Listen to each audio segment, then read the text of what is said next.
Hello everyone, I'm Meteorologist Chad Sandwell here in the KFDM and Fox4 Weather Center, and of course we are in the dog days of summer.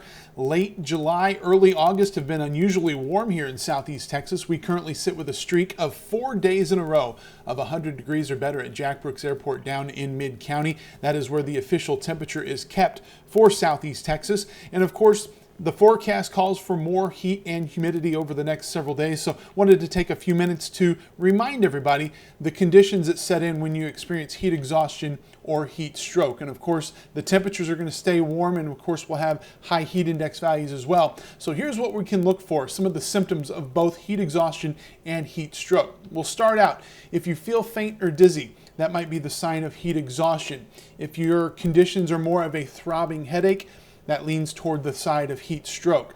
The next symptom we look for is excessive sweating. If you are sweating a lot in a short amount of time in hot conditions, certainly could be heat exhaustion. Now, if you stop sweating, that may be a sign that heat stroke is imminent. So you definitely want to take note of that because that can be a lot more serious.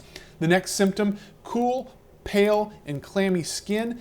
That is a sign of heat exhaustion. If your skin is very hot, it's dry, and it starts turning red, that's a sign of heat stroke. Pay a close attention to that.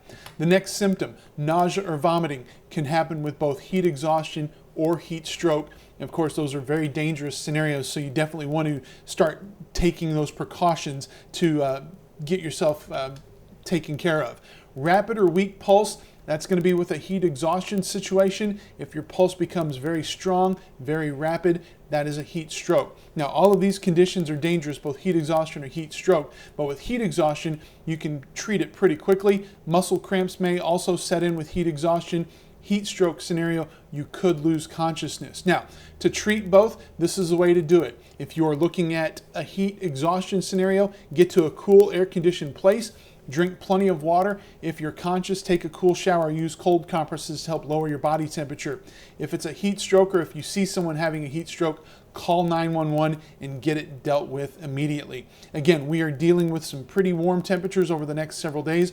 Our streak of 100 degree temperatures will likely continue.